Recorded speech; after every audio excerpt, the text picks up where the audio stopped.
नमस्कार।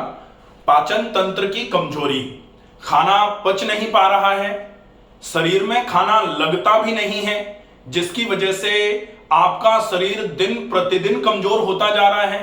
वजन आपका लगातार घटता जा रहा है, कमजोरी लगातार बढ़ती जा रही है। धीरे धीरे करके आपकी आंतों में भरा हुआ जो विषाक्त पदार्थ है उसका निष्कासन भी कमजोर पड़ रहा है। आपको लग रहा है पेट एक बार में साफ नहीं हो पा रहा। आप एक बार जाके आते हैं तो ऐसा लगता है कि और आंतों में कुछ भरा हुआ है, थोड़ी देर और बैठें तो वो भी निकल जाता, तो फिर आंतें खाली होती, थोड़ा नरमाई आती पेट में। अगर ऐसा आपको आभास होता है तो निश्चित ही पाचन तंत्र की गड़बड़ी है यहां। और पाचन तंत्र की गड़बड़ी में 4 बातों का विशेष ध्यान रखना पड़ता है। 4 बातों का विशेष ध्यान रखते हुए कैसे आप अपने पाचन तंत्र को मजबूत कर सकते हैं, हम वीडियो में अंत तक आज ये पूरा अच्छे तरीके से समझेंगे। अगर आपको पाचन तंत्र से संबंधित अपच की समस्या, अफारे की समस्या है, या फिर खाना नहीं लगने की समस्या है, कमजोरी लगातार बढ़ती जा रही है, अगर आपको ऐसी समस्या महसूस हो रही है तो वीडियो को अंत तक देखें, ताकि आप इस समस्या को कैसे घर पर रहते हुए ही मैनेज कर सकते हैं ये पूरे तरीके से समझ लें। अगर आप चैनल पर नए हैं तो प्लीज इस चैनल को सब्सक्राइब जरूर कर लीजिए। सबसे पहले 4 बातें जो पाचन तंत्र में सबसे पहले ध्यान में रखी जानी चाहिए वो है, पाचन तंत्र में 4 विशेष बातों का ध्यान रखना है। एक इंजेक्शन, दूसरा डाइजेशन, तीसरा एब्जॉर्प्शन और चौथा एलिमिनेशन। इंजेक्शन मतलब खाने को खाना ग्रहण करना। अगर खाना हमने खाया तो अब ये खाया गया खाना जब आमाशय में जाएगा तो आमाशय में जाकर के ये खाना पाचक रसों के साथ मिलेगा, उसको बोलते हैं डाइजेशन। डाइजेशन डाइजेस्ट अगर हुआ तो बहुत अच्छी बात है, अगर डाइजेस्ट नहीं हुआ तो फिर ये इंडाइजेशन कराएगा, जिसको अपच बोला जाएगा। अपच अगर हो जाएगी फिर अफारा भी रहेगा, पेट फूला रहेगा, पेट में फुलावट बनी रहेगी, खाना आपका ऊपर की तरफ आना चालू हो जाएगा, सीने में भारीपन रहेगा, चलने में आपकी श्वास बढ़ना भरना चालू हो जाएगी। ये तो हो जाएगा इंडाइजेशन। अगर खाना पचेगा नहीं तो फिर अपच करेगा, उसकी वजह से ये प्रॉब्लम होगी। ये आमाशय से संबंधित परेशानियां हैं। अब अगर मान लो ये खाना आमाशय से नीचे की तरफ उतरा, अगर वो पचा हुआ नहीं था, पाचक रसों के साथ मिला हुआ नहीं था, तो उसने ये तो कराया ही।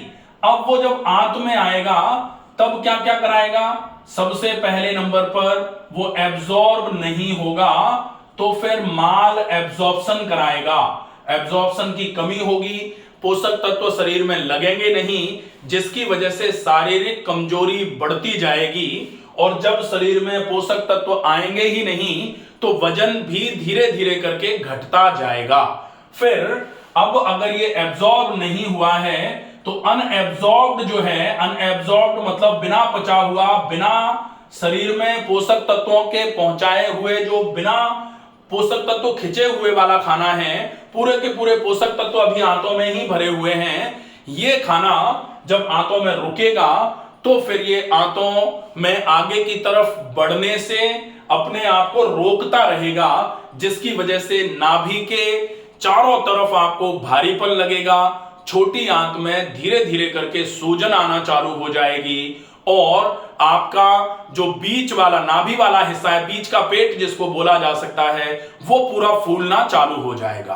अब आपको कमजोरी आएगी, नाभि आपकी बार बार खिसकना चालू हो जाएगी। ये अगर हो रहा है नाभि खिसकना तो ये कारण होगा आपकी छोटी आंत में भरे हुए खाने के एब्जॉर्प्शन की कमी की वजह से, जिसकी वजह से जो खाना आंतों में भरा है वो वहां रुका रहेगा, सड़ता रहेगा, आंतों को खराब करता रहेगा, आंतों में सूजन को बढ़ाता रहेगा।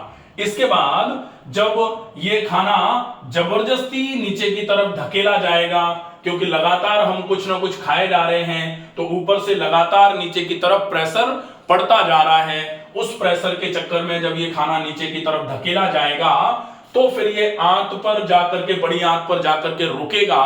तो पहले तो कब्ज कराएगा। अब कब्ज वाला मल जब ज्यादा जोर लगने पर रगड़ते हुए आगे की तरफ बढ़ेगा तो फिर वो टेलीस्कोपिंग मूवमेंट कराते हुए पाइल्स के मस्से कराने में सहायक सिद्ध हो जाएगा, सहायक होगा। पाइल्स के मस्से अगर ऊपर की तरफ होंगे डिसेंडिंग कोलोन में तो इसको प्रॉक्सिमल हिस्से पर पाइल्स के मस्से बोला जाएगा, जिसको इंटरनल पाइल्स या फिर ब्लीडिंग पाइल्स के नाम से भी जाना जाएगा। अगर ये नीचे की तरफ रगड़ते हुए बिल्कुल बाहर की तरफ जो जहां एनस होता है वहां के आसपास अगर मस्से बनेंगे तो इनको एक्सटर्नल पाइल्स, क्योंकि बाहर की तरफ हैं ये एक्सटर्नल पाइल्स और बाहर हैं इसलिए इनमें से ब्लीडिंग नहीं होगी क्योंकि ये फूटेंगे नहीं, तो इनको नॉन ब्लीडिंग पाइल्स के नाम से भी जाना जाएगा। पाइल्स के लिए एक बहुत अच्छी कहावत कही जाती है, अरिवत प्राणान श्रीणोति हिनस्ति इति अर्षः।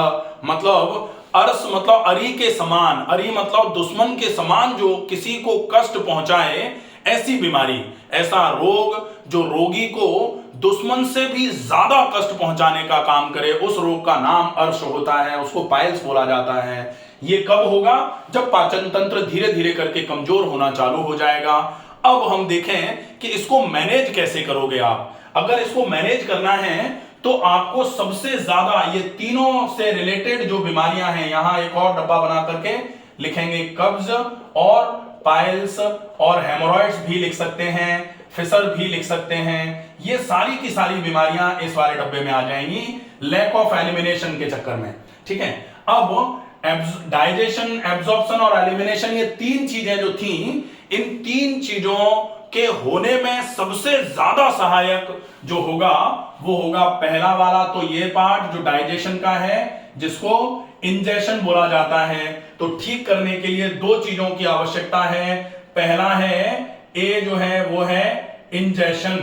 इंजेशन का मतलब आप जो खा रहे हैं उस पर फोकस करना। इस इंजेक्शन में चार चीजों पर विशेष फोकस करना पड़ेगा। और बी इसमें है एक्सरसाइजेज। एक्सरसाइजेज मतलब व्यायाम, तो व्यायाम जरूरी है। अगर हम चाहें तो इसमें थोड़ा सा आप अपने लाइफस्टाइल को भी करेक्ट करके आप अपनी बीमारियों से पूरे तरीके से बच सकते हैं, बीमारियों को ठीक कर सकते हैं। तो इंजेक्शन में किन चार चीजों का विशेष ध्यान रखना है वो होती है, क्या खाना है, what to eat, what to eat, क्या खाया जाए। दूसरा होता है how much to eat, how much to eat मतलब मात्रा कितनी रखी जाए। तीसरा होता है व्हेन टू ईट मतलब कब खाया जाए। और चौथा होता है हाउ टू ईट मतलब आपको कैसे खाना चाहिए। तो अगर हम इंजेक्शन को सुधार देंगे तो बाकी ये तीनों चीजें ठीक होना चालू हो जाएंगी। और इंजेक्शन को सुधारने में चार बातों का विशेष ध्यान रखना है। आपको क्या खाना है, आपको कितना खाना है, आपको कब खाना है और आपको कैसे खाना है। अगर आप ये चार चीजें विशेष ध्यान में रख लें तो आप अपनी अपच, अफारा, पेट का फूलना, ऊपर की तरफ डकार आना, गैस भारी भरी रहना, सीने का भारीपन, गर्दन में दर्द, सिर में दर्द, आंखों में भारीपन, चिड़चिड़ापन, ये गैस्ट्राइटिस की निशानियां हैं जो डाइजेशन की कमजोरी की वजह से होती हैं। फिर जब ये वाला खाना नीचे की तरफ आता है तो एब्जॉर्प्शन की कमी की वजह से माल एब्जॉर्प्शन, छोटी आंत में सूजन, नाभि का खिसकना, वजन का कमजोर हो जाना, फिर कमजोरी बढ़ते हुए चली जाना, ये जो है ये एब्जॉर्प्शन की कमी की वजह से है। और एलिमिनेशन की कमी की वजह से कब्ज, पाइल्स, हेमोरॉइड्स, फिसर्स, ये सारी जो बीमारियां हैं, इन सारी बीमारियों में आप इन चार बातों का विशेष ध्यान रखें खाने से रिलेटेड। और व्यायाम में आप वॉक करें और साथ में प्राणायाम कर लें। अगर आप ये कर लेते हैं तो बहुत इफेक्टिवली आपको आराम होना चालू हो जाएगा। ये विशेष है, ये एक्टिव ट्रीटमेंट है। यहां हमने अभी तक पैसिव ट्रीटमेंट की, नेचुरोपैथी ट्रीटमेंट की भी बात नहीं करी है, जिसमें पेट का गर्म ठंडा सेक, मिट्टी की पट्टी, पेट पर गीला कपड़ा, ठंडे पानी का या छाछ का एनेमा, ये सब कर सकते हैं। वो ट्रीटमेंट्स होते हैं, वो एक्सटर्नल ट्रीटमेंट हैं। हम यहां एक्टिव ट्रीटमेंट की बात कर रहे हैं, मतलब आपको इलाज लेना ही नहीं पड़े, आप सिर्फ छोटी छोटी आदतों को सुधार करके अपनी इन समस्याओं को जीवन भर के लिए ठीक कर सकते हैं, ठीक रख सकते हैं। सामान्य तौर पर मुझे लोग पूछते हैं कि अगर हम आपके बताए गए फॉलोअप को फॉलो करेंगे तो हम बिल्कुल ठीक बने रहेंगे ना? तो फॉलो करते रहेंगे तो डेफिनेटली बिल्कुल ठीक बने रहेंगे।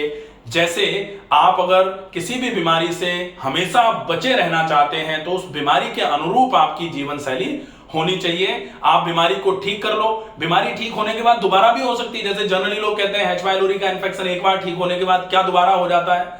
तो डेफिनेटली एक बार ठीक होने के बाद दोबारा हो सकता है, क्योंकि अगर आपके गट हेल्थ में कहीं कोई कंप्रोमाइजेशन होगा तो एच पाइलोरी तो दोबारा आने से थोड़ी रुकेगा, दोबारा आ जाएगा।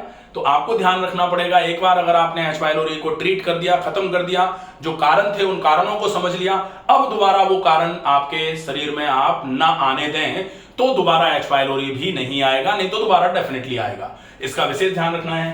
प्लस लाइफस्टाइल के करेक्शंस में आप 2-3 चीजों पर विशेष ध्यान रखें। जैसे रात का खाना नहीं होना चाहिए, खाना शाम तक का होता है, तो आप शाम का खाना जो है वो 7 बजे के पहले पहले खा लें। पूरे दिन में पानी का उपयोग खूब सारा कर लें। साथ में कोशिश करें सवेरे और शाम को दोनों टाइम अच्छे तरीके से व्यायाम भी करें और सवेरे थोड़ा जल्दी जग जाएं और रात को थोड़ा जल्दी सो जाएं। नियमित व्यायाम करने का नियम बना के रखें। अगर आप इन चीजों का फॉलोअप करते हैं तो डेफिनेटली पाचन तंत्र से संबंधित इतने सारे रोगों में आपको बहुत अच्छा आराम मिलना चालू हो जाएगा। आप अगर इस वीडियो को देख करके कुछ आपके मन में कंफ्यूजन आए तो आप कमेंट बॉक्स में लिख करके पूछ सकते हैं।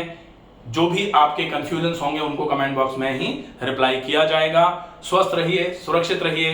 अगर आपको ये वीडियो ऐसा लगे कि लोगों के लिए मददगार साबित हो सकता है तो प्लीज इस वीडियो को ज्यादा से ज्यादा लोगों तक शेयर करें। सुरक्षित रहें, स्वस्थ रहें। धन्यवाद।